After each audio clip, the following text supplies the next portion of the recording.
सभी आज एक सत्संग सभा में विराजमान हैं। अभी आपको साध्वी शील दीदी ने बड़े सुंदर शब्दों से अमृत वर्षा करते हुए शांति से सत्संग सुनाया और ये बहुत अच्छा लगा कि आप शांत होकर बैठकर श्रवण करते रहे, क्योंकि परमात्मा के द्वार में सबसे पहला है कि परमात्मा को समर्पित कर दो, अर्थात मोहब्बत में जो लाजिम है जो कुछ हो फिदा कर दे, और मोहब्बत में जो ताकत है बंदे से खुदा कर दे। एक दफा समर्पित हो जाओ, अपनी वृत्तियों को एकाग्र कर लो, फोन बंद कर लो और परमात्मा के लिए बैठ जाओ, उससे मोहब्बत करने के लिए। तो जो आनंद आएगा तो आप महसूस करेंगे जीवन में प्रथम बार जब कभी कभी ऐसा आनंद आता है। यहाँ भी हमारे बुजुर्ग बैठे हैं जिन्होंने महाराज रामपुरी जी के दर्शन किए, महाराज लीलापुरी जी के दर्शन किए, क्योंकि उनका नाम लिए बिना हम जिस गांव में बैठे हैं और वो प्रोग्राम भी अधूरा महसूस होता है। महाराज सुखानंद जी महाराज, ऐसे कई संत हुए जो इस गांव ने यहाँ से दिए, और इस गांव में जिन्होंने बहुत कुछ किया। तो ये गांव साधारण गांव नहीं है, शाबला भक्तों का गांव कहलाता है। और अध्यात्म पर चर्चा करते हुए मुझे 2-4 जगह से आवाज आई थी कि कभी यहाँ पर माता निर्मला देवी जी भी बहुत अच्छे, जिनका प्रचार होता था, कुंडलनी जागरण के ऊपर जिनकी चर्चा होती थी, कि आज आप थोड़ा सा कुंडलनी के बारे में बताओ। मैं तो एक छोटा सा महात्मा हूँ, बड़े बड़े संतों ने इस पर बहुत कुछ कहा है, लेकिन फिर भी मैं जितना गुरु जनों से मिला है, संतों की कृपा से मिला है, अध्यात्म में नजदीक जाने से मिला है, मैं प्रयास करूंगा कि थोड़ा बहुत उस विषय में आपको बता पाऊं। तो चर्चा का विषय होता है जो आजकल प्रचलित है, परमात्मा कैसा है। शॉर्ट में बताता जाऊंगा, परमात्मा ज्योति स्वरूप है, वो सभी जगह व्यापक है, 2 रूप से। जैसे सूर्य सब जगह व्यापक है, एक तो प्रकाश रूप में, दूसरा प्रतिबिंब के रूप में। ऐसे ही परमात्मा परा प्रकृति के रूप में, अपरा प्रकृति के रूप में, सब जगह कण कण में व्यापक है। परा प्रकृति जो भगवान कृष्ण ने कहा है, अगर आप भगवान कृष्ण को भगवान नहीं मान पाए तो जीवन में कुछ भी नहीं समझ पाए। जितने महापुरुष हुए हैं सब ने भगवान कृष्ण को लिया है। क्यों? कि एक ऐसे अवतार थे परमात्मा के जिनमें 16 कला संपूर्ण थी, ऐसे अवतार जिन्होंने हर विषय पर प्रकाश डाला है। तो ऐसी परमात्मा ज्योति स्वरूप है, सब जगह व्यापक है, कण कण में व्यापक है। कैसे जैसे सूर्य का प्रतिबिंब मटके में पड़ता है, ऐसे परमात्मा का प्रतिबिंब हमारे अंतःकरण में पड़ता है, जो हमारे अंतःकरण में साक्षी रूप में आत्मा रहती है। और अंतःकरण के अंदर जब प्रकाश पड़ता है तो जो अंतःकरण है ये जीव कहलाता है, प्राणों को लेकर। तो अंतःकरण में जो चेतन है, प्रतिबिंब है, इसको जीव साक्षी बोलते हैं। और बाहर जो परमात्मा है, ज्योति स्वरूप है, अंतरिक्ष में है, परम धाम में है, उसको क्या बोलते हैं? ईश्वर साक्षी। ये शास्त्र की भाषा है, क्योंकि वेदों का एक तो मंत्र भाग है, दूसरा ब्राह्मण भाग है। अभी शील ने जो हवन किया था उसमें जो मंत्रों का उच्चारण होता है वो मंत्र भाग में आता है, और जो ब्राह्मण भाग है उसमें उसकी सारी विधि बताई हुई है कि कैसे करना है, किस दिशा को मुख करके बैठना है। और जो वेद है ये किसी की धरोहर नहीं, इसको अपौरुषेय कहा जाता है। अपौरुषेय का मतलब होता है कि वेदों को किसी पुरुष ने नहीं लिखा, ये प्रगट हुए हैं। और प्रगट कैसे? अंदर अंतःकरण में प्रगट होते हैं। जहाँ आत्मा बैठी है, आत्मा को दर्शन होता है और दर्शन होने पर उस ज्ञान को आत्मा कहती है, जब अंदर कोई ज्ञान प्रकट होता है। इसीलिए विद जाने धातु से वेद शब्द निष्पन्न होता है, जिसका अर्थ है वेद विद्या। मतलब ये ऐसी विद्या, ऐसा ज्ञान है जो सब जगह व्यापक है। आप वेदों को कहीं से उठा लें। इसीलिए जो गरीबदास जी ने कहा वो भी वेद है, कबीर ने कहा वो भी वेद है, दादू साहब ने कहा वो भी वेद है, ऋषियों ने कहा वो भी वेद है। जिसने अपने अंदर बैठकर देखा और फिर उसको बाहर कह दिया, उसको वेद कहते हैं। थोड़ी देर बाद आपको पता चलेगा कि ये वेद, ये जो ज्ञान है, ये जब कुंडलनी जागरण हो जाती है, कुंडलनी कहो जब प्राण जागृत हो जाता है, प्राण कह दो उसको, और जब उसके अंदर से जागृत होती है, उसके जो संकल्प उठते हैं, परावाणी उठती है। क्योंकि हमारी 4 प्रकार की वाणी है, परा, पश्यंती, मध्यमा, वैखरी। परावाणी नाभि से उठती है, पश्यंती हृदय में रहती है, जब वो कंठ में आ जाती है तो मध्यमा वाणी कहलाती है, जब वो मुख से हम उच्चारण कर देते हैं तो वही वाणी वैखरी वाणी कहलाती है। फिर आता है वेदों में जो शिक्षा आती है, क्योंकि वेद अंग हैं, जो 6 अंग हैं उसके, उसमें एक अंग है शिक्षा। शिक्षा का मतलब है आपने जो शब्दों का उच्चारण करना है, वो आपकी जीभ कहाँ कहाँ लगेगी, जो शब्दों का उच्चारण होगा। ये तालव्य है, जो दंती सा है, ये मूर्धना है, कहाँ से उच्चारण होता है, ये सारा शिक्षा पढ़ने से होता है। शिक्षा का मतलब कोई ज्ञान नहीं है, शिक्षा का मतलब है कहाँ से उच्चारण करना है, इसका पूरा ज्ञान है शिक्षा के अंदर, जो वेदों का अंग है। तो ऐसे ही जब हम परमात्मा की तरफ ये समझने चलते हैं कि परमात्मा ज्योति स्वरूप है, परमात्मा सब जगह व्यापक है, परमात्मा का प्रतिबिंब अंतःकरण में पड़ता है। जैसे मटके में पड़ा हुआ सूर्य का प्रतिबिंब एक मटके को ही प्रकाश कर सकता है, एक मटके के अंदर ही प्रकाश कर सकता है, वो सारे ब्रह्मांड के अंदर प्रकाश नहीं कर सकता। ऐसे एक अंतःकरण के अंदर बैठी हुई आत्मा प्रतिबिंबित एक शरीर के अंदर प्रकाश कर सकती है, सारे ब्रह्मांडों के अंदर प्रकाश नहीं कर सकती। जैसे वो सूर्य सब ब्रह्मांडों सारे संसार में प्रकाश करता है, ऐसे जो वो परमात्मा है, ऊपर वाला है, वो सारे ब्रह्मांडों के अंदर प्रकाश करता है। और जो हमारे अंदर है सिर्फ हमें बताएगा कि कहाँ खुजली हो गई, कहाँ दर्द होता है, कहीं किसी अंग में डिफेक्ट हो गया, कहीं हमारा अंग भारी लग रहा है, ये एक शरीर के अंदर ही बता सकता है, सब में नहीं। आपको पता है जब ये विद्या जागृत होगा जाए तो आप परमात्मा बन सकते हैं। अभी आत्मा है तो परमात्मा आप सभी बन सकते हैं, ऐसा शास्त्रों में लिखा है और महात्माओं ने जो अनुभव करके कहा है, मैं उसकी बात कहता हूँ। पहचान ले अपने को तो इंसान खुदा है, जो जहर में है खाक मगर खाक नहीं है। तुम्हें लगता है हम मिट्टी के हैं, मिट्टी के नहीं हो, आप परमात्मा हो, लेकिन पहचानने के बिना माटी के हैं। जैसे महसूस करें कि आपका घर कहाँ है, आप घर में जाएं तो 1 सेकंड में आप वहां पहुंच गए ना, 1 सेकंड में आप अपने अपने घर में पहुंच गए। कौन गया वहां? आपका मन। आप वृंदावन में भगवान के धाम में जो गए हुए हैं, आप वृंदावन जाएं तो 1 सेकंड में आप भगवान के धाम में चले गए, दर्शन कर रहे हैं। क्यों दर्शन कर सकते हैं ना, पहुंच कितनी देर में? 1 सेकंड में। आप जो बाहरले देशों में जाकर आए हैं, वहां आप ध्यान लगाएं तो 1 सेकंड के अंदर उसी जगह पहुंच जाएंगे जो जो जगह आपने देखी है। ये तब है जब तक आपको अज्ञान है, उसमें आप वर्तमान में नहीं गए, स्मृतियों से गए हैं, जो याददाश्त है आपके अंदर। लेकिन वर्तमान में जा सकते हैं जब परमात्मा प्रकट हो जाता है। जब ये जीव परमात्मा बन जाता है तो 1 सेकंड में वहां ऐसे ही पहुंच जाता है। इसीलिए जब भगवान शंकर ऊपर बैठे थे, पार्वती माता ने कहा मैं परीक्षा लेने जा रही हूँ, मैं तो परीक्षा लेके आऊंगी। तो भगवान ने बहुत रोका, शंकर भगवान ने, लेकिन माता नहीं मानी और परीक्षा लेने चली गई। और जाके परीक्षा लेके जब वापिस आ गई, शंकर भगवान ने कहा परीक्षा ले आई, तो उसने मौन स्वर में ही बोला नहीं लेकर आई।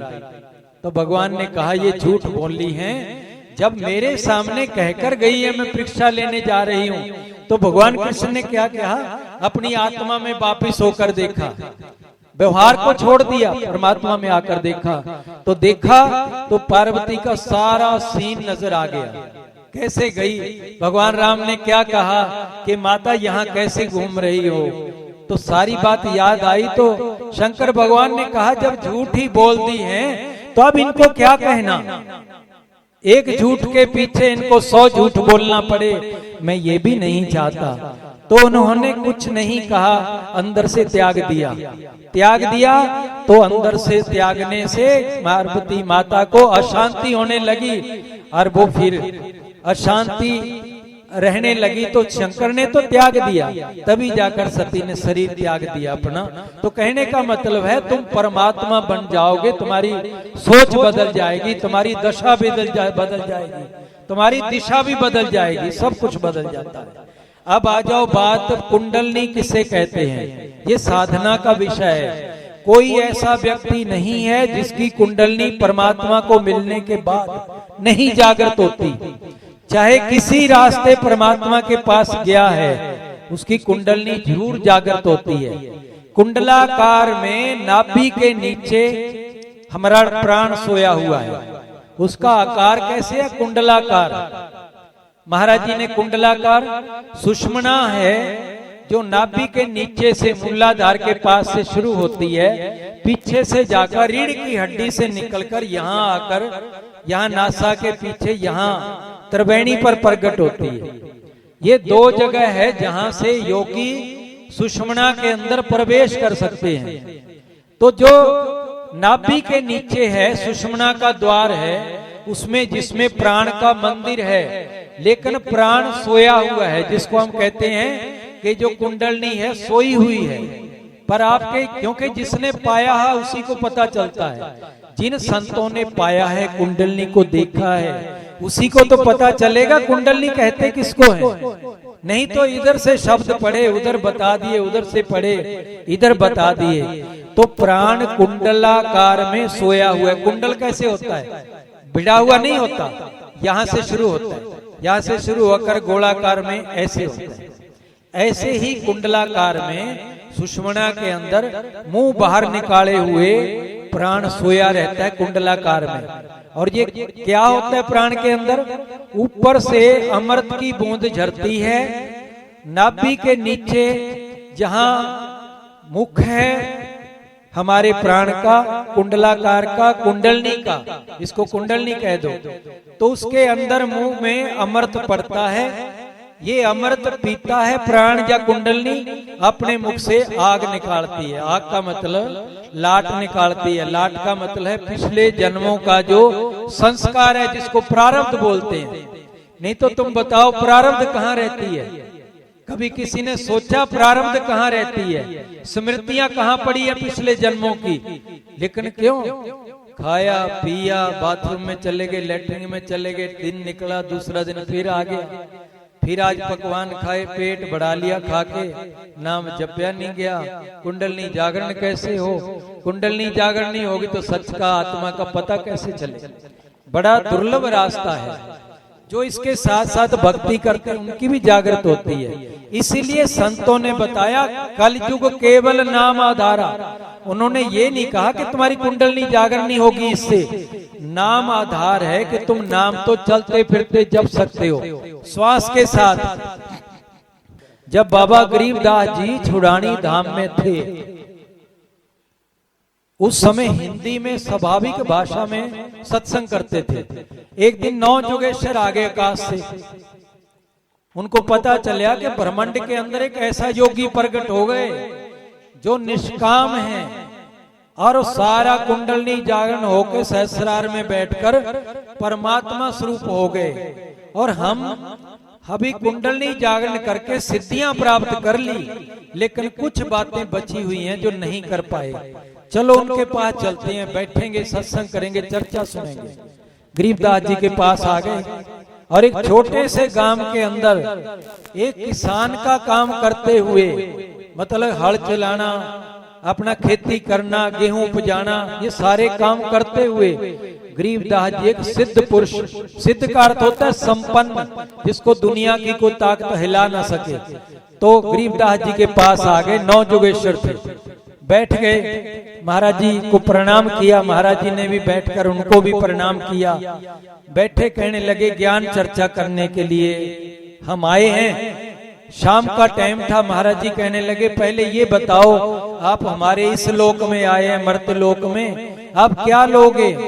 कहने लगे लेंगे कुछ नहीं, कल प्रातः काल जैसे आप कहेंगे वो चीज हम ग्रहण कर लेंगे, लेकिन अब तो हम आपसे कुछ जानने आए। चर्चा होने लग गई। स्वामी कौन तुम्हारा पिता, बोलिए कौन तुम्हारी माई। मतलब यहाँ से चर्चा शुरू करके कुंडलनी के ऊपर चर्चा आ गई, जो विषय मैं आपको बता रहा हूं। फिर थोड़ा सा महाराज जी का सुना दूं। सारी रात चर्चा चलती रही 2 बजे तक। फिर योगियों ने कुछ सोना थोड़ा होता, नींद तो उसको आती है जिसकी कुंडलनी जागरण नहीं हुई।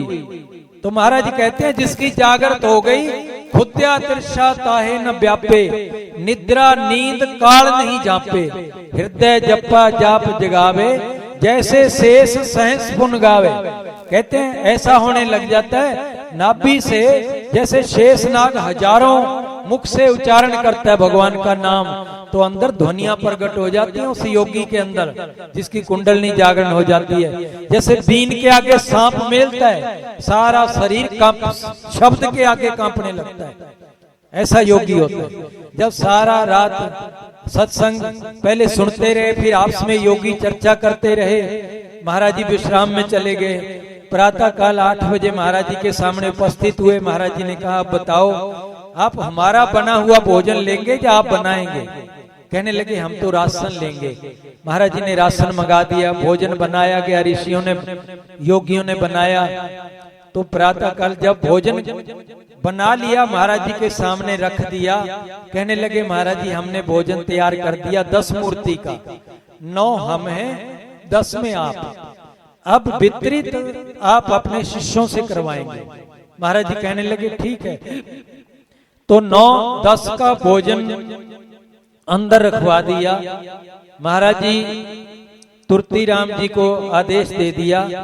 वहां नाम था जो भोजन की ज्यादा व्यवस्था करते थे, धारीदास जी, वही ज्यादा भंडारे में वितरित करने के लिए आगे आते थे।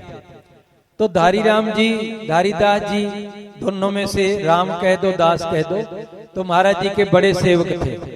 तो उनके आगे फिर उन्होंने क्या किया योगियों ने कि हम ये तो देख लें, क्योंकि वेदांत में एक बात आती है कि 4 साधन संपन्न व्यक्ति वेदांत का अधिकारी होता है। 4 साधन कौन से हैं? विवेक, वैराग्य, षट संपत्ति, मुमुक्षुता। जब तक ये 4 चीजें आपके अंदर नहीं आएंगी तो आप ज्ञान के अधिकारी नहीं होंगे।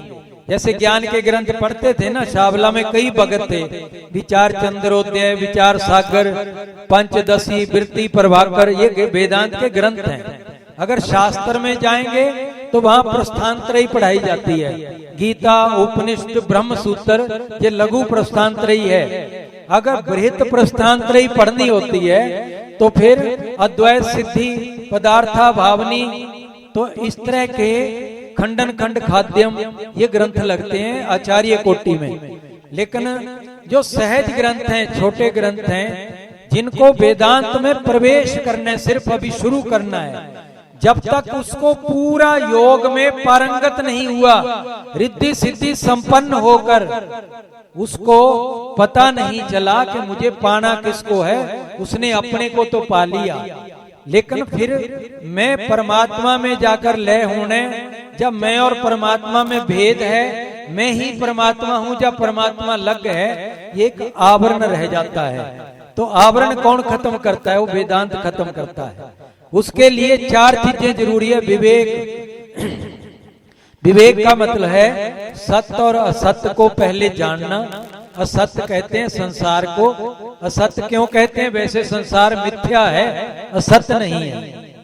एक होता है जैसे रस्सी पड़ी थी अंधेरे में, रात को हम आ रहे थे, हमने सोचा सांप है, हम डर के निकले भाग कर, हमने आवाज लगाई, रे सांप आ गया, सांप आ गया। घर के बाहर निकले और एक आदमी टॉर्च लेकर आया और जब टॉर्च मार के देखा वो रस्सी थी। और जब सांप दिखा था, जब तो सत्य तो था ना, झूठ तो नहीं था, पर वो थी मिथ्या, रस्सी थी। ऐसे ही संसार को मिथ्या तो कह सकते हैं, असत्य नहीं कह सकते, सबको दिखाई दे रहा है। मिथ्या कह सकते हैं क्योंकि मिथ्या है, क्योंकि सदा रहने वाला नहीं है, कभी प्रकट हो जाता है, कभी छिप जाता है। सत्य उसे कहते हैं जिसका त्रिकालाबाद नहीं होता, मतलब पहले भी था, सृष्टि की आदि में भी था, अब भी है, सृष्टि खत्म होगी जब भी रहेगा, उसको सत्य बोलते हैं, वो आत्मा है। समझ गए ना? तो जो सत्य है वो कभी खत्म नहीं होता, मिथ्या है वो कभी स्थिर नहीं रहता। तो महाराज गरीबदास जी के पास जब 9 जोगेश्वर, जब सारी वार्तालाप हुआ, भोजन भी दे दिया, नाद बजा दिया उन्होंने ऊपर, तो कितने योगी प्रकट हो गए, सिद्ध उतराए वहां 33 कोटि में जितने देवता थे। एक आपको बता दें, 33 करोड़ देवता नहीं है, 33 कोटि हैं देवताओं की, ऊंची नीची ऐसे। 33 कोटि में जितने देवता थे सारे उतरे छुड़ानी की धरती पर। और फिर सारे लोग क्या देखते थे कि इनके तो पैर भी नहीं लगते धरती पर, तो देवता कभी धरती पर पैर नहीं टिकाते, और इनकी आंख नहीं फरकती, और बड़े दिव्य तेजस्वी आत्माएं लगती हैं। तो सब लोग देख के हैरान हो रहे थे कि गरीबदास जी के दर्शन, इतने लोग दर्शन ऐसे दिव्य पुरुष आगे करने। तो उधर महाराज जी के पास 9 जोगेश्वर आए, महाराज जी हम तो 9-10 मूर्ति का भोजन बनाया था, ये तो आकाश से इतने देवता उतराए, सिद्ध उतराए, क्या करें? महाराज जी समझते थे जोगेश्वरों की भाषा, उनकी मेंटेलिटी भी समझते थे। कहने लगे आप बिल्कुल चिंता ना करें, सबको भोजन मिलेगा, सब संतुष्ट होके जाएंगे।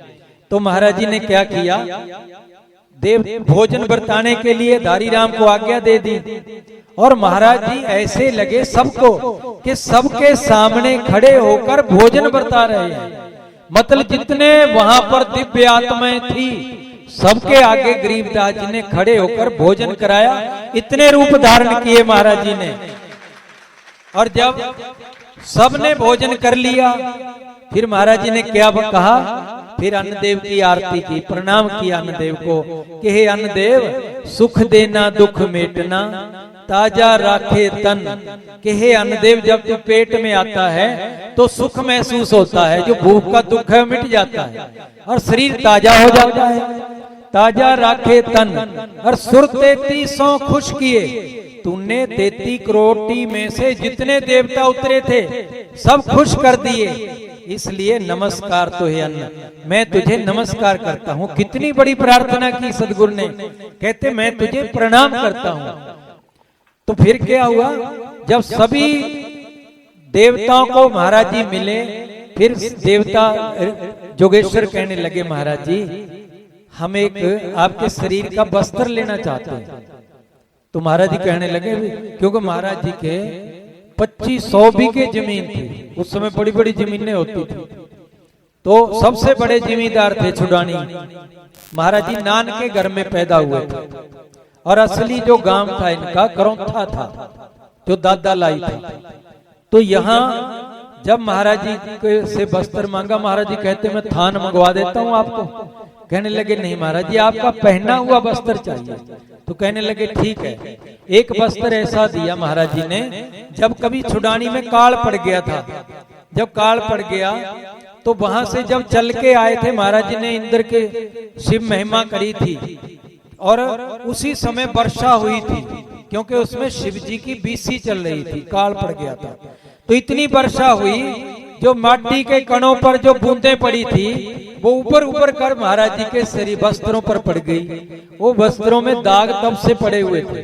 तो महाराज जी ने वही वस्त्र उनको भेंट किए थे, और माथे पर लगाया 9 जोगेश्वरों ने, और आकाश मार्ग से वापिस चले गए। ये वो संत हुए हैं जिनकी कुंडलनी जागरण हुई थी। और एक बात और बता दूं, इतने बड़े संत थे जिनको जा तो दर्शन करने आए किनके, राजा जनक ने के को ज्ञान देने के लिए 9 जोगेश्वर आए थे। किसको दर्शन देने के लिए? त्रेता युग में राजा जनक को ज्ञान देने के लिए 9 जुगेश्वर आए थे। वही 9 जुगेश्वर गरीबदास जी से ज्ञान लेने के लिए आए। कितने बड़े महापुरुष थे।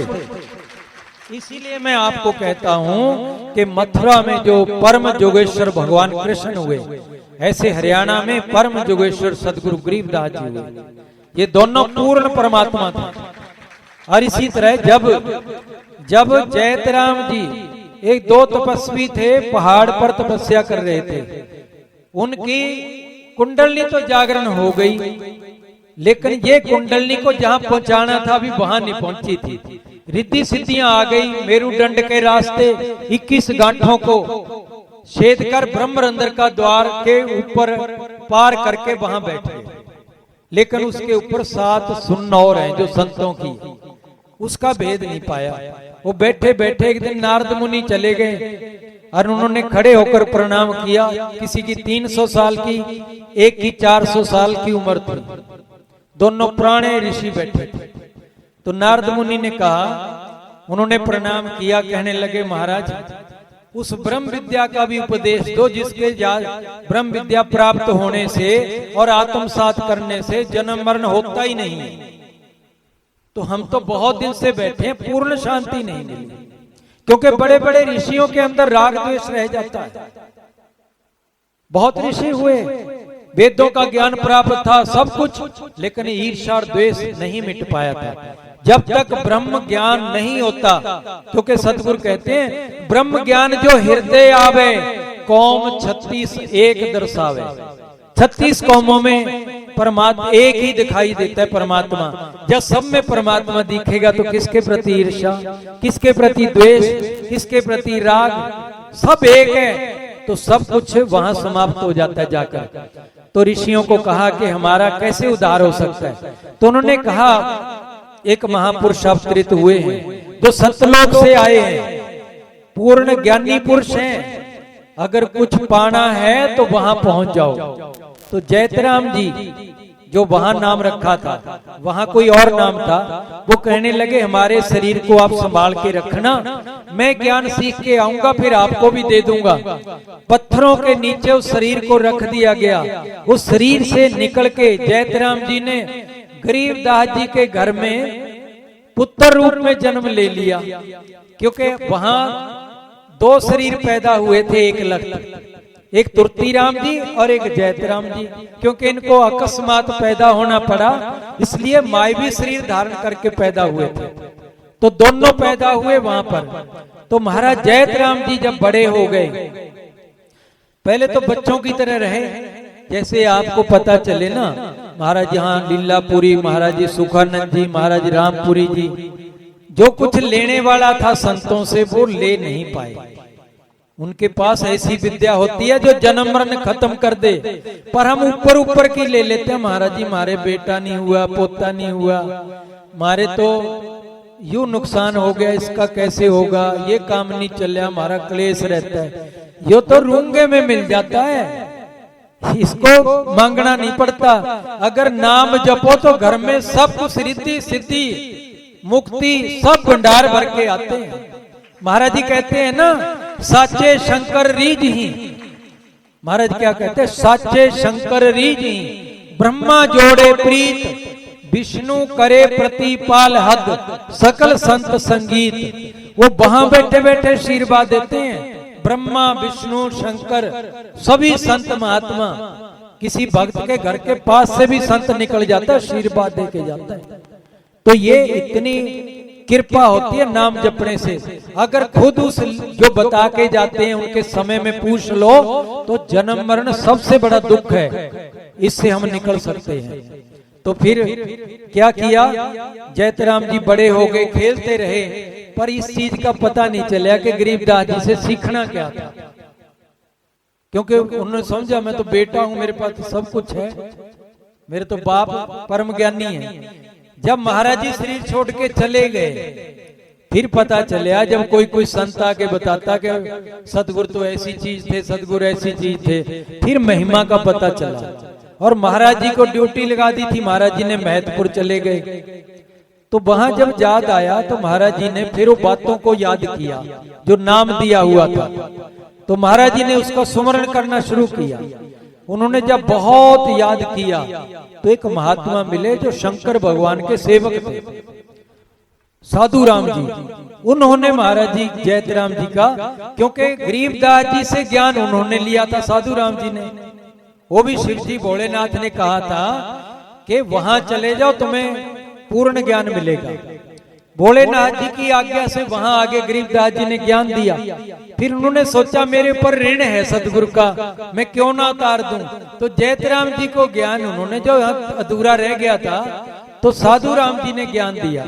फिर जयतराम जी पहुंचे, अंदर साधना करी, कुंडलनी जागरण हो गई, मस्तिष्क में यहाँ का गेट खोला जो सतगुरु का बज्जर कपाट है, खोल के अंदर चले गए। और अंदर गए तो सतलोक में पहुंच गए। क्या देखा, क्या देखा, थोड़ा सा नहीं, तो उन्होंने देखा कि ये तो तेज पुंज का धाम है, तेज पुंज की सेज, तेज पुंज के महल हैं, तेज पुंज का देव। कहते मैं अंदर बैठा देखा सारा कुछ तेज पुंज का है, नूर ही नूर है, जहां माटी तो है ही नहीं। ये जो मैं माटी के लोग, मर्त लोग देखा था, सारा मिथ्या है। यहाँ वहां तो कुछ भी नहीं, यहाँ तो कोई मरता नहीं, जन्मता नहीं, हमेशा नूर ही नूर रहता है। फिर महाराज ने कहा ना, नूर की आरती नूर के साजे, नूर के ताल पुखावज बाजे, नूर के सब कुछ नूर का है। जब उस धाम में जाके देखा, फिर नीचे अंदर महल में गया, धाम के अंदर महल जब गया, वहां छेज बिछी थी और ऊपर सतगुरु गरीबदास जी विराजमान थे, एक तारा लेकर शब्द गा रहे थे। और सतगुरु जी के सामने रो रो कर कहा कि सतगुरु आप कैसे हमें छोड़ के आ गए। मैं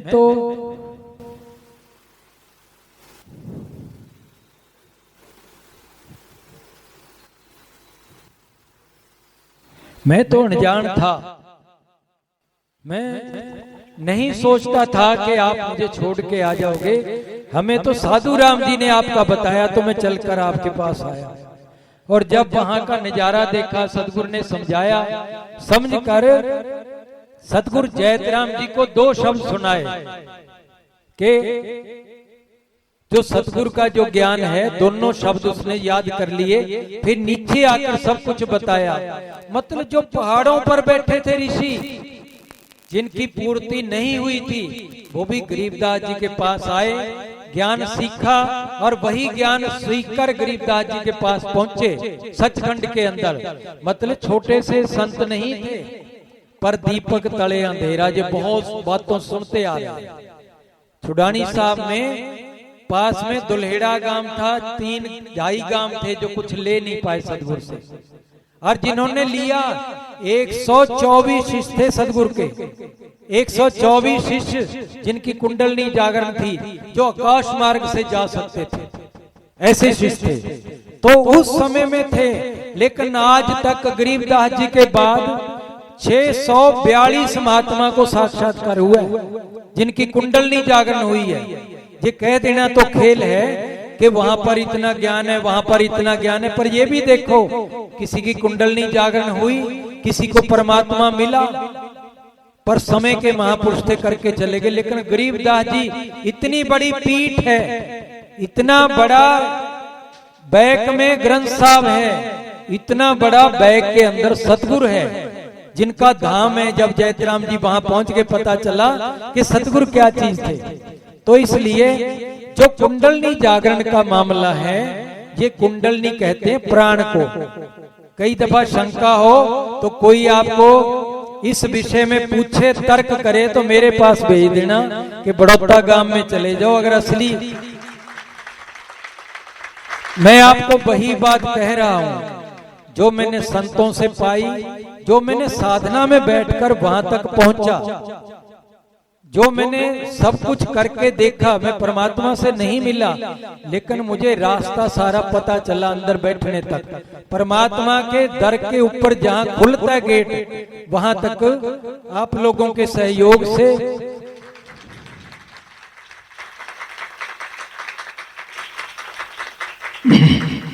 सतगुरु की कृपा से तो मैं कई दफा जो प्रयास किया, मैं वहां नजदीक जाके टच करके वापस आ गया। कोई ना कोई विघ्न पड़ा तो मुझे नीचे आना पड़ा, लेकिन मैं उस अनुभव को ही बता रहा हूं, सीखा जो संतों से, जो शास्त्र से, जो ऋषियों मुनियों से, गुरु महाराज से, वही कि जो कुंडलनी है ये प्राण को कहते हैं। प्राण किसको कहते हैं? जीव को कहते हैं।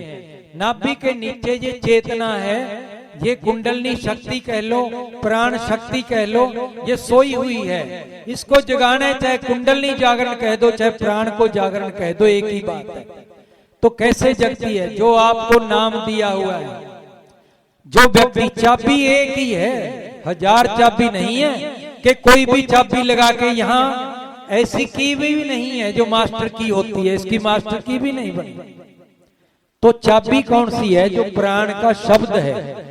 और महाराज जी ने उस समय ललकार ललकार कर कहा कि संत के बहुत समय हो गया, जुगन जुगन हम कहते आए, आज से नहीं जुगों से कहते आ रहे हैं, यही बात बताते आ रहे हैं। जुगन जुगन हम कहते आए, भवसागर से जीव छुड़ाए, कर विश्वास श्वास को पेखो, या तन में मम मूर्त देखो।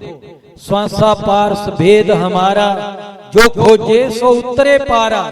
श्वासा पार से आद निशानी, जो खोजे सो होए दरबानी। हर दम नाम सुहंगम सोई, आवागमन बहुर ना हो। इससे बड़ा क्या कहेंगे सतगुरु? कहते इस नाम को जप लो। जपोगे क्या होगा? अब उन बातों को सुन लो। जब आप नासा से नाभि, नाभि से नासा, ये सड़क है नाम की, जिसमें नाम को चलाना है। कहाँ चलेगा? प्राण रहता है हृदय में, लेकिन आपने नाम को चलाना है नासा से लेकर नाभि तक। ये कब चलेगा? जब आप सीधे बैठकर थोड़े टाइम नाम का जप करेंगे। चलते फिरते सीधे बैठे बिना नाम नाभि तक नहीं चलेगा। आपको आधा घंटा, 1 घंटा परमात्मा के लिए नाम के ऊपर बैठना पड़ेगा। ध्यान किसका करना है? नाम का ही ध्यान करना है। नासा से, यहां से नाम उठा, अंदर गया, नाभि तक गया, नाभि से फिर वापिस आता हुआ नासा के पास यहां तक आ गया। इस नाम के अंदर ही रहना है, इसी काम को करना है। इसको नाम की कमाई कहते हैं। जो सिखों के जितने गुरु हुए उन्होंने इसका नाम रखा नाम की कमाई। दिन में तो चलते फिरते नाम का जप करो, नासा से नाभि, श्वास में नाम चलता रहे। झाड़ू लगाओ, रोटी बनाओ, गाड़ी में बैठकर जाओ। अब जब भी टाइम लगे नाम में ध्यान लगा लो। ये नाम 24 घंटे चलते रहना चाहिए। इसको अजप्पा बना लो, इसको सहज सुमरण बना लो। अजप्पा का मतलब होता है बिना जीभ हिलाए, बिना बोले, बिना होठ हिलाए, अपने आप जप होता रहे। इसको कहते हैं अजप्पा जप। बिना जपे अपने आप होने वाला जप। ये कैसे करना है? श्वास में, श्वास नासा से लेकर नाभि, नाभि से लेकर नासा तक ये सड़क बना लो कि इसी सड़क पर रहना है। और फिर इसके बाद क्या करना है? पहली स्टेज है कि हमें श्वास के साथ शब्द को जमाना है। श्वास नासा से नाभि तक जमाना है। पहले श्वास के साथ नाम को जमाओ, फिर श्वास को नाभि तक ले जाओ, नाभि से नासा तक सड़क बना लो। फिर क्या करना है? तीसरी स्टेज क्या होगी? फिर आपने इसमें सुरती लगानी है नाम में, क्यों? श्वास और नाम तो एक हो गए। अब श्वास और नाम 2 नहीं रहे। आपने श्वास में नाम चढ़ा दिया, फिर श्वास और नाम तो एक हो जाए। फिर महाराज जी आगे कहते हैं सुरती श्वास को एक कर, कुंज किनारे लाए, ताका नाम विराग है। 5-25 खाए, 5-25 भून कर, विरह अग्नि तन जार। सो अविनाशी ब्रह्म है, खेले अदर आधार। वो अविनाशी बन जाता है, नासवान शरीर से पीछे हट जाता है, परमात्मा में जाकर लय हो जाता है, ब्रह्म स्वरूप हो जाता है। ये शुरू से लेकर आखिर तक शॉर्ट में बताते हैं सूत्र रूप में। तीसरी प्रक्रिया हो गई कि आपने जो नासा से नाभि तक नाम चलता है इसको देखना है। देखने वाली शक्ति का नाम है सुरती। उसको देखते रहने बैठे बैठे। तो फिर क्या होगा, बैठे बैठे देखते रहो, इसके ऊपर कहीं ध्यान नहीं चढ़ाना। जो यहाँ पर पहले दिन से ध्यान लगाने लगते हैं या कान बंद करके सुनने लगते हैं, उसका ध्यान नहीं लग सकता। वो पहले एमए क्लास में बैठना चाहते हैं, और जो मैं तुम्हें बता रहा हूँ पहली के कायदे से शुरू कर रहा हूँ। जब तक का खा गा नहीं आएगा ना, तब तक आपको एमए क्लास में बैठना नहीं आएगा। और उस समय पता है, जब पहली क्लास में थे हम रट्टा लगाते थे 2 दूनी 4, 2 दूनी 4, 2 दूनी 4। अगर उस समय हमसे कोई पूछता 2 दूनी 4 होता क्या है, तो हमें पता ही नहीं था क्या होता है, और इससे क्या होगा ये भी पता नहीं था। और जब आगे जाकर किताबें पढ़ी तो पता चला यूं कह की कृपा है जो हम अब इतने बड़े बड़े ग्रंथ पढ़ लेते हैं, और कह की गणित पता है जो हम ऐसे इतने बड़े सीए बन गए, इतने बड़े बैंक अकाउंटों को दखल कर लेते हैं। तो मतलब पहली क्लास को भूल कर जाओगे ना, नहीं तो कह देना खेल है कि ये तो हठ योगियों का मार्ग है। ये प्रैक्टिस की बात है, हठ योगियों का मार्ग नहीं। हठ योग तो सभी में है, मतलब तुम्हें मन को बना के बैठना पड़ेगा, ये हठ है। किसी भी ध्यान के लिए आपको बैठना तो पड़ेगा ना, फोन बंद करना पड़ेगा, भूख प्यास कम करनी पड़ेगी, आपको बैठना पड़ेगा, सारा हठ है। शुरू में तो इसमें से गुजरना पड़ेगा। तो आपको तीसरी बात बताई कि उसमें सुरती लगाओ। सुरती कैसे लगेगी? जब आपकी सुरती लगने लग गई, फिर आपने क्या करना है, फिर नाभि के शब्द पर ज्यादा जोर देना है। बैठे बैठे आपने महसूस करना है। तो जो आप सांस अंदर जाता है उस समय स्वाभाविक पेट फूलता है। ये सबको पता है कि जब सांस में अंदर सांस जाता है तो पेट फूलता है, बाहर जाता है तो पेट अंदर सुगड़ जाता है। लेकिन इसके उल्टा होने लगता है। जब सुरती में नाम चलने लग जाएगा, फिर जब नाम अंदर जाएगा नाभि में, तो नाभि अंदर को खींचेगी, और श्वास अंदर जाएगा, शब्द अंदर जाएगा, तो नाभि शब्द को लेकर अंदर सुकड़ जाएगी, पीछे हट जाएगी। तो उससे क्या होने लगता है, जब 2-4 महीने लगातार इसमें बैठा जाएगा, तो आपका उड़ियन बंद हर श्वास में लगने लग जाएगा। उड़ियन बंद पता है ना, रामदेव जी लगाते हैं अंदर पेट खींच के, फू फू करते हैं ना, साथ साथ पेट हिलाते हैं, और फिर अंदर इकट्ठा कर लेते हैं पेट को, तो वो उड़ियन बंद होता है। तो जिसको आंतरिक कुंभक कहते हैं। तो जब बाह्य कुंभक होता है, जो पेट अंदर खींचना, श्वास को बाहर फेंक देना। लेकिन इसमें क्या होता है, ये और तरह का उड़ियन बंद है। इसमें श्वास भी अंदर जाएगा और पेट भी अंदर जाएगा। पेट अंदर लेकर श्वास को, नाम को, नाभि अंदर खींच जाती है, हर श्वास में खींचेगी।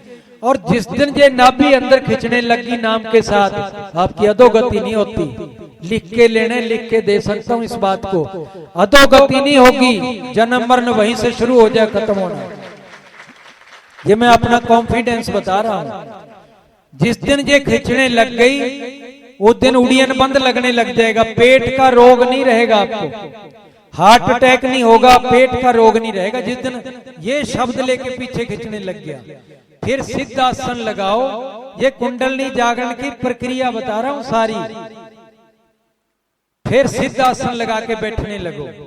सिद्धासन लगाओगे, नीचे गुदा के पास एडी लगानी है, एक पांव ऊपर अंजरी के ऊपर रखना है, और जो ऊपर से अपान बाजू आती है वो एडी ऐसे सेट करनी है कि अपान बाजू बाहर ना जाए।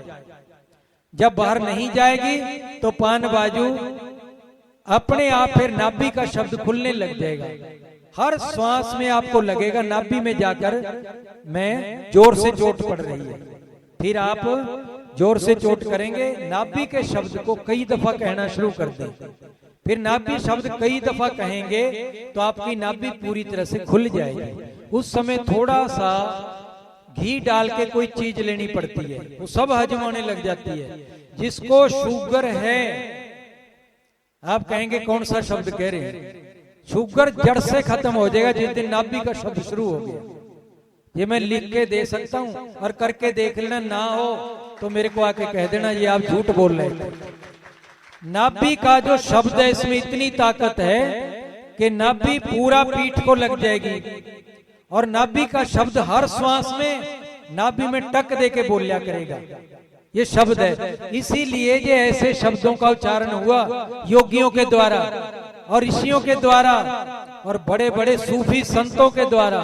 जैसे हम शब्द का नाम लेते हैं ना, अनल हक, हक शब्द नाभि को खोलता है। सो हंग, हंग शब्द नाभि को खोलता है। ये ऐसे शब्द हैं, हु ये नाभि को खोलता है। ये टक्कर मारने के लिए जैसे नाभि खुल जाती है। जब नाभि खुल गई, मूलाधार श्वास चक्र उनके 15-20 दिन के अंदर मूलाधार जागृत हो जाता है, श्वास चक्र जागृत हो जाता है, नाभि में आ जाता है। जिस दिन नाभि खुल के, मूलाधार खुल के नाभि में आ गया, ये जब नाभि खुल गई समझो प्राण जागृत हो गया।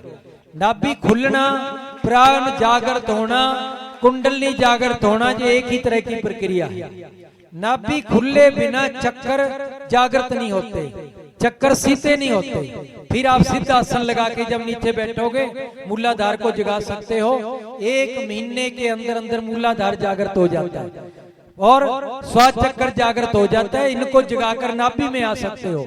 नाभि से फिर नाभि का कमल सीधा हो जाता है। जब नाभि का कमल सीधा हो गया और योगी ऊर्ध्वरेता हो जाता है, उसकी जो ऊर्जा ऊपर को काम करने लगती है। जो सेक्स सेंटरों पर प्रभाव डालती थी, उल्टा कमल था, तो वो सीधा जागृत होकर ऊपर को ऊर्जा बगाने लगता है। वही ऊर्जा जो बाहर का शब्द है, जो नाक से बाहर निकलता था, हम उसको कंठ में जमाते हैं। कंठ के द्वारा भंवर गुफा में जाता है। जो भंवर गुफा में कहते हैं ना 7वां 10वां लोक है, वो जिनको नहीं पता, जिन्होंने प्रैक्टिकल नहीं किया, पढ़ के बता रहे हैं, उनका ज्ञान है। भंवर गुफा का मैं बता रहा हूँ। मैं भंवर गुफा 3 दफा गया हूँ। आप लोगों के सहयोग से, संतों की कृपा से मैं वही सच बता रहा हूँ जो दरबार के सामने बैठकर कहा जा सकता है। तो भंवर गुफा किसको कहते हैं? जहां मन बैठा रहता है, वो मन की गुफा है। भौरा कहते हैं मन को, जहां मन बैठा रहता है 24, जब हम जागृत रहते हैं। तो भंवर गुफा नाक से पीछे की जगह को कहते हैं। इस जगह आता है जहां खुशकी होती है ना, हम ऐसे करते हैं, ऐसे करते हैं, तो वहां मन बैठा रहता है काक के पिछली जगह पर। तो उसको भंवर गुफा को, भंवर गुफा का निचला छोर है, ये निचला हिस्सा, वहां से मन बाहर के 9 द्वारों में जाता रहा। आंखों से रूप देखा चला गया, कानों से श्रीले शब्द सुने वहां चला गया, क्योंकि उसकी जड़ में बैठा रहता है पांचों इंद्रियों की। फिर आंखों द्वारा रूप देखा, कानों द्वारा शब्द सुना, और तरल पदार्थ हाथ से स्पर्श हुआ, ऐसा पदार्थ उसमें चला गया। नाक द्वारा सुगंधी में चला गया। तो इस तरह बाहर बिखरता रहता है मन, लेकिन मन को परमात्मा के द्वार का पता नहीं। नीचे से ऊर्जा जाकर यहाँ बैठने लग गए। 24 घंटे आपको ये महसूस होगा कि मैं कौन हूँ और मैं यहाँ बैठा हूँ, ये फील होगा। अगर पीछे से आकर किसी ने आपको डरा दिया तो आपको ये लगेगा कि मैं यहाँ बैठा था, डर गया। ये मैं प्रैक्टिकल बात बता रहा हूँ कि यहाँ बैठा आपको लगेगा कि मैं डर गया। आप यहाँ बैठे होंगे उस समय। फिर आप धीरे धीरे नाद को बढ़ाते बढ़ाते नाद त्रिकुटी तक जाएगा। ये इतनी भंवर गुफा है, इतनी ऊंची, इतनी लंबी। इस गुफा में से जाना पड़ता है। इसका जो आखिरी शोर है, ये त्रिकुटी का द्वार है, जो सचखंड का द्वार बोला जाता है। जहाँ सतगुरु यहाँ बैठकर, जहाँ सतगुरु नाम का उच्चारण करते करते कहते हैं, भंवर गुफा के आखिरी शोर पर सतगुरु कहते हैं, गरीब भंवर गुफा में बैठकर अमी महारस जोख, ऐसा सतगुरु मिल गया सौदा रोकम रोक। कहते हैं उस शोर पर बैठे थे, बार बार नाम का जप लग रहा था। दूसरी तरफ कहते हैं, गरीब सोहम धुन लगे दर्द बंद दिल माही, सतगुर पर्दा खोल ही परालोक ले जाही। जब सोते बैठे खाते पीते उठते बैठते जागते, इस तरह नाम की 24 घंटे यहाँ धुन लगती है। मीठा मीठा नाम यहाँ टकराता है जाकर, और ये द्वार सतगुरु अंदर से आवाज सुनते हैं। आवाज सुनकर त्रिकुटी के अंदर से गेट को खोल के बाहर आते हैं और बाह पकड़ के सतगुरु अंदर ले जाते हैं। तो फिर त्रिकुटी में प्रवेश हो जाता है। फिर ज्योति प्रकट होती है जिसके अंदर सतगुरु विराजमान है। वो सतगुरु जो है उन्हीं का नाम कबीर है, उसी का नाम कबीर है। लोगों को ये भ्रम हो जाता है, इस चीज में भेद नहीं कर पाते कि काशी में जो कबीर साहब हुए थे वो पूर्ण सतगुरु थे, नानक साहब पूर्ण सतगुरु थे, दादू साहब पूर्ण सतगुरु थे, गरीबदास पूर्ण सतगुरु थे। ऐसे बहुत महापुरुष पूर्ण सतगुरु हुए। कृष्ण पूर्ण सतगुरु थे, भीलनी के सतगुरु परमात्मा पूर्ण सतगुरु थे। लेकिन जो ये सभी ज्योति के अंदर प्रकट होते हैं, जिसका जो चाहे किसी का इष्ट राम है, चाहे कृष्ण है, चाहे कबीर है, चाहे गरीबदास है, चाहे अपना गुरु है, जिसको उसने अपने अंदर हृदय में पाला हुआ है, जिसका वो ध्यान करता है, वो यहाँ जाकर, क्योंकि मन जाकर ज्योति में समा जाता है और वहां मन के अंदर जो कुछ भी है यहाँ ज्योति के अंदर प्रकट होता है। जो मन के अंदर सतगुरु गुरु था वो सतगुरु बन के ज्योति के अंदर प्रकट हो जाता है। उसको सतगुरु क्यों कहते हैं? बाहर जो गुरु नाम देता है उसको गुरु क्यों कहते हैं? क्योंकि गुरु तो जन्म मरण के चक्कर में है, तो शरीर का नाम है, क्योंकि इसी का हम ध्यान करते थे। ये तो शरीर मर जाएगा, और जिस भगवान को याद करते थे तो भगवान भी मर जाएगा। वो तो शरीरधारी है, माया का शरीर लेकर आए हुए हैं। ये तो 5 तत्वों का शरीर है, चाहे कृष्ण का है, राम का है, कबीर का है, नानक का है, दादू का है। इसलिए ये सतगुरु नहीं, ये गुरु है। और सतगुरु जो त्रिकुटी में प्रकट होता है वो सतगुरु प्रकट होता है, उसका नाम कबीर है। चाहे वो आपका गुरु गंगादास है, चाहे आपका गुरु कोई भी है, चाहे वो राम है, कृष्ण है, चाहे वो कोई भी है, जब वो त्रिकुटी में प्रकट होंगे उन सब का नाम कबीर है। तो इसलिए तो जब कुंडलनी जागरण होगी, प्राण जागरण हो गया, तो ये प्राण ही कुंडलाकार में, एक छोटी सी बात नीचे रहेगी जो बता रहा हूं। जब नाभि में सुमरण चलता है, कुंडलना मतलब प्राण जागृत हो जाता है, तो प्राण आपका जो श्वास है ना, अब तो चल रहा था सीधा नासा से नाभि, नाभि से नासा, नासा से नाभि, नाभि से नासा। फिर ये कुंडलाकार प्राण जागृत होने के बाद, कुंडलाकार क्यों का है? ये आपको अपने अंदर स्वयं महसूस होगा जिस दिन प्राण जागृत हो जाएगा। क्या महसूस होगा? प्राण ऐसे कुंडलाकार में चलने लग जाएगा, ऐसे चलने लगेगा जैसे कुंडल होता है। और यही प्राण फर्ज किया कोई अनल हक याद कर रहा है, अनल हक, अनल हक, अनल हक, मतलब ये उनका नाम है, मैं अपना नाम अभी नहीं बता रहा। तो ऐसे सारे नाम चलने लगते हैं जो चक्रों को जागृत कर देते हैं, चक्कर को घुमाते हैं बार बार, हर वो चक्कर सीधे हो जाते हैं। इसी प्रकार ये प्राण जागृत हुए बिना, या इसको कह दो कुंडलनी जागृत हुए बिना, एक भी कमल सीधा नहीं हो सकता। ये कुंडलाकार में उसको घुमा के सीधा कर देते हैं। तो कुंडल ने सारे चक्कर में वो जागृत करती हुई आज्ञा चक्र को भी खोल दिया, हृदय को भी खोल दिया, कंठ को भी खोल दिया। फिर ये कुंडलनी शक्ति जाकर शिव में समा गई। मतलब चाहे तो कह दो ये कुंडलनी शक्ति चलकर शिव में समा गई, या इसको कह दो ये जीव आत्मा जाकर परमात्मा में समा गई। एक ही बात है, क्योंकि प्राण जो है ये आत्मा है, जीव है। ये शरीर में एक ही भाव को कहा हुआ जीव कहलाता है, वास्तव में ये आत्मा ही है। ये आत्मा जाकर परमात्मा में समा गई। इसी से अलग हुआ था प्राण, मन, सुरति, नृत्ति, चारों अलग हो गए थे। फिर सतगुरु कहते हैं सुरत नृत्य मन पवन को करो इकत्तर यार, द्वादश उल्ट समोयले दिल अंदर दीदार। कहते हैं इन चारों को फिर इकट्ठा करो जो बिखर गए थे, इकट्ठा करके इन चक्रों को खोल के सतगुरु के धाम में चले जाओ।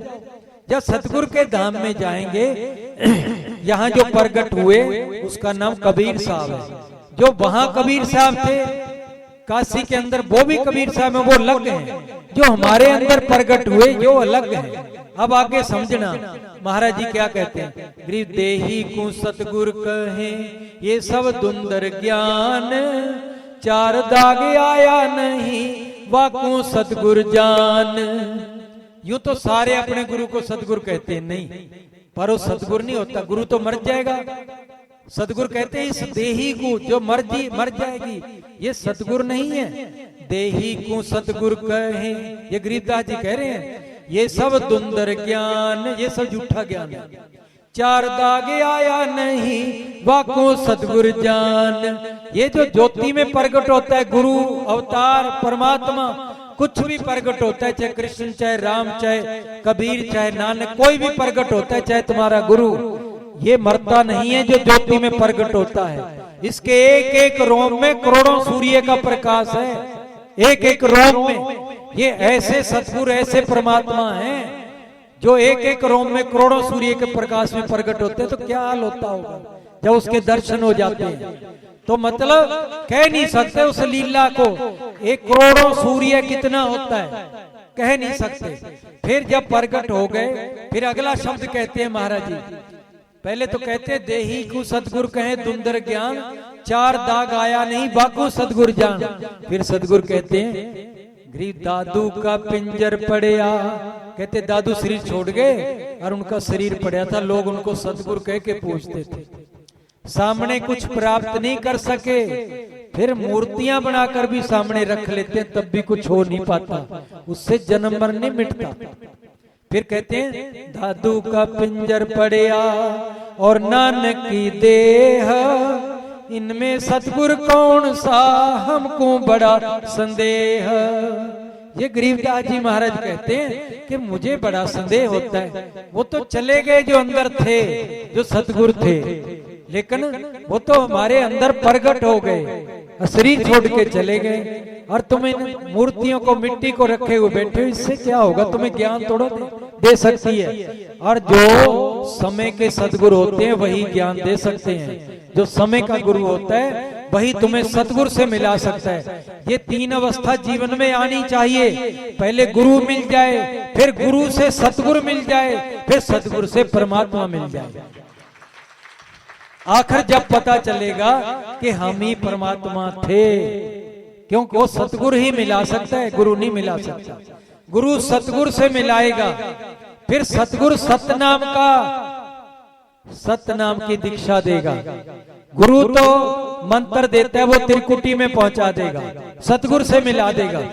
इसलिए सतगुरु ने कहा सोहम धुन लगे दर्दमंद दिल माही, सतगुरु पर्दा खोल ही परालोक ले जाही। अपने लोक में ले गए, लेकिन इस मंत्र ने अपना काम पूरा कर दिया। फिर रह गया सतगुरु का काम, गुरु का काम भी हो गया, मंत्र का भी हो गया, फिर सतगुरु प्रकट हो गए, उनका काम रह गया। फिर सतगुरु क्या करते हैं, जो सतनाम है उसको कोई दे नहीं सकता, उच्चारण नहीं कर सकता। सतनाम विदेही है, उसका कोई मतलब निराकार है, उसका कोई रूप नहीं है, उसका कोई शरीर नहीं है कि ओम रूप में है, सोहम रूप में है। हम लिख के बता देंगे कि ये अक्षर है, वो अक्षर भी नहीं है, वो निराक्षर भी नहीं है, दोनों से परे है। तो क्या है वो, सतगुरु इशारा करते हैं जो हमारा परमात्मा है, जो परमात्मा परम धाम में रहते हैं, इधर कहेंगे तो सहस्रार में रहते हैं। हम त्रिकुटी में पहुंच गए, सचखंड में पहुंच गए, अभी एक लोक रह गया जो परमात्मा का लोक है, चाहे उसको आत्मा का लोक कहें, क्योंकि यहाँ जो पहुंच जाता है वो परमात्मा बन जाता है। शरीर छोड़ने के बाद परमात्मा के लोक में जाकर उसमें समा जाता है। तो यहाँ भी जब सतगुरु इशारा करते हैं परमात्मा से, नाम आता है ध्वनात्मिक नाद। जब हम त्रिकुटी में प्रवेश करते हैं, सतगुरु कहते हैं लाग गया सुखमन कुंची ताला, अनहद शब्द उठे झनकारा। 9 प्रकार के नाद बजते हैं, इतने बाजे सुरीले बजते हैं कि वहां आत्मा उनके सुरीली वाद्यों से भाव विभोर होकर उस पर वर्षा होती है। यही वहां नूर है, प्रकाश है, नाद का नूर का प्रकाश की वर्षा होती है। और इन्हीं को हीरे मोती कहते हैं कि वहां इतने हीरे मोती हैं, इतने बगीचे फूल हैं, इन्हीं को उपमा देकर बताया हुआ है। तो जब ये बरसते हैं, फिर 10वां नाद की तरफ सतगुरु इशारा करते हैं कि ये परमात्मा से आ रहा वो नाद है, इसको सुनो और परमात्मा से आया हुआ प्रकाश है ऊपर से, इसको देखो। इन दोनों को पकड़कर परमात्मा के पास जाओ जो तुम्हारा पिता है। तुम भी ज्योत हो, सतगुरु समझाते तुम भी ज्योत हो और परमात्मा भी परम ज्योत है। उसमें जाकर तब लय होगे जब तुम इस शरीर अंतःकरण को छोड़ दोगे, क्योंकि जब तक अंतःकरण है ये त्रिकुटी तक अंतःकरण रहता है, सचखंड में अंतःकरण रहता है। वहां अलग अलग आत्माएं हैं, अलग अलग संत हैं, लेकिन परमात्मा एक है। एक में मिलने के लिए अंतःकरण को छोड़ के जाना पड़ता है। तो जब सुरती अंदर रूह कह लो, अंदर चेतना कह लो, आत्मा कह लो, ज्योति कह लो, जब सतगुरु के इशारे से आत्मा इस अंतःकरण से निकलकर नाम और उसका ध्यान करते करते परमात्मा में जाकर लय हो जाती है, तो ये अंतःकरण से निकल फिर एक हो जाती है। तो कबीर साहब फिर कहते हैं, मैं जाना मैं और था, मैं तो हुआ सोए, मैं तय दोनों मिट गई। क्योंकि ये तो अंतःकरण में है, परमात्मा में मैं तय नहीं है। मैं तय दोनों मिट गई तो नहीं कहन को दोए, कबीरा देखा एक अंग महिमा कही न जाए, तेज पुंज पारस धनी नैनो रहा समाये। कहते हैं जो 24 घंटे मेरे नैनों में रहा था, मैं उसमें जाकर समा गया, फिर मैं नहीं रहा वही रह गया। तो उस सत्य पर चले जाओगे जो सारे संसार के अंदर एक है। फिर तुम भी महसूस करोगे कि मैं एक ही हूँ, मैं ही परमात्मा हूँ, मैं ही सब जगह व्यापक हूँ। प्रकृति को भी मैंने पैदा किया, चेतन को भी मैंने पैदा किया, मेरा सबके अंदर प्रतिबिंब है और मैं ही परमात्मा हूँ, मैं ही अवतार धारण करता हूँ, कहीं विशेष रूप से जाता हूँ। मतलब ये सारी विद्या का निचोड़ है जो आपको बताया है। चाहे वेद पढ़ लो, शास्त्र पढ़ लो, वाणी पढ़ लो, क्योंकि मैंने बहुत कुछ पढ़ने का अवसर मिला, संतों के पास बैठकर रो रो कर सीखने का अवसर मिला, साधना में भी बैठकर बहुत कुछ मिला। लेकिन जो सबका निचोड़ है, भटक मत जाना, ये वही निचोड़ है। इसको सतगुरु ने आखिरी कहा, तुम कई दफा बैठते हो, राम और है, कृष्ण और है, कबीर और है। कबीर के बिना वहां नहीं जा सकता, राम के बिना नहीं जा सकता। ये सब भ्रम है। परमात्मा जो है ज्योति स्वरूप है, उसका दूसरा निर्गुण रूप ज्योति है। इसी ज्योति निर्गुण रूप जहां जहां बार बार जा जाकर प्रकट होता है, कभी राम बन के, कभी कृष्ण बन के, कभी कबीर बन के, कभी नानक बन के, यही ज्योति आती है और फिर वापिस जाकर ज्योति में निर्गुण रूप में समा जाती है। ये सब चाहे सचखंड कहो, बैकुंठ कहो, ये तो हम लोगों के नाम बनाए हुए हैं। वहां तो एक है, पहले परमात्मा ज्योति स्वरूप जिसमें जाकर रूप मिलेगी अंतःकरण से निकलकर। दूसरा है निर्गुण रूप जिसमें अंतःकरण रहता है पर वो तेज पुंज का शरीर होता है। तीसरा रूप है जो माटी का धरना पड़ता है आकर इस शरीर की संसार की मर्यादा के अनुसार। तो यहाँ से सतगुरु बोल रहे हैं, ये भी भ्रम दूर कर लेना। तो क्या कहते हैं सदगुरु, एक शब्द में सारा समझा देते हैं। अचल विहंगम हीरा संतो, चल विहंगम हीरा, अचल विहंगम हीरा संतो, विहंगम हीरा, अचल विहंगम हीरा। थोड़ा सा तुम भी थोड़ा सा स्टैंड कर।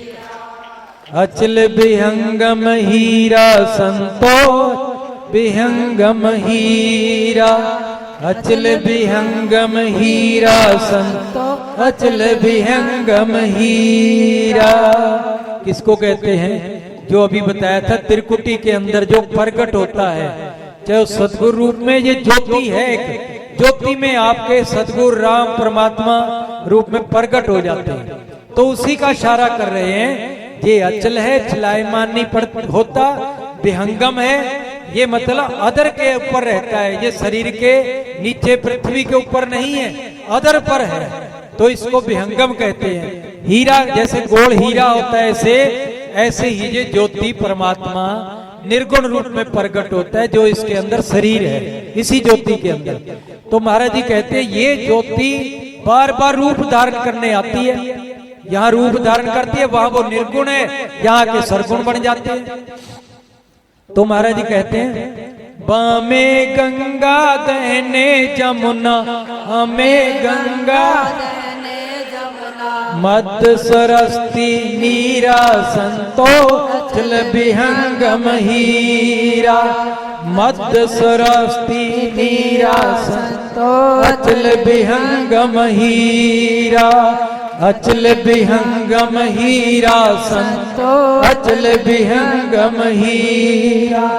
यही रूप नरसिंह बने आए, यही रूप नरसिंह बने आए। बावन दरे शरीरा संतो अचल विहंगम हीरा।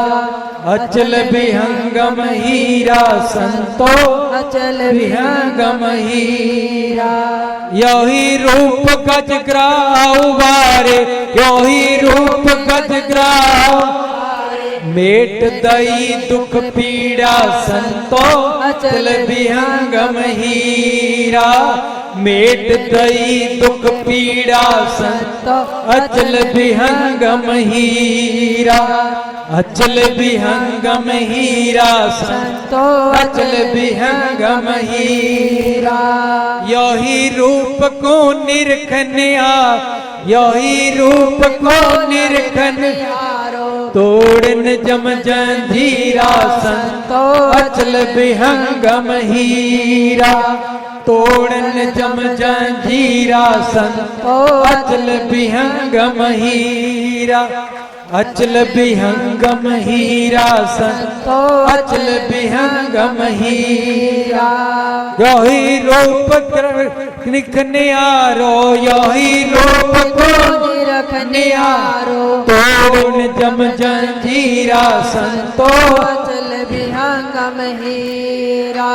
अचल विहंगम हीरा संतो अचल विहंगम हीरा। गरीबदास सतपुरुष विदे, गरीबदास सतपुरुष विदे। साहिब पुरुष कबीरा संतो अचल विहंगम हीरा। साहिब पुरुष कबीरा संतो अचल विहंगम हीरा। अचल विहंगम हीरा संतो अचल विहंगम हीरा। अचल विहंगम हीरा संतो अचल विहंगम हीरा। सत साहे, सत साहे, सत साहे।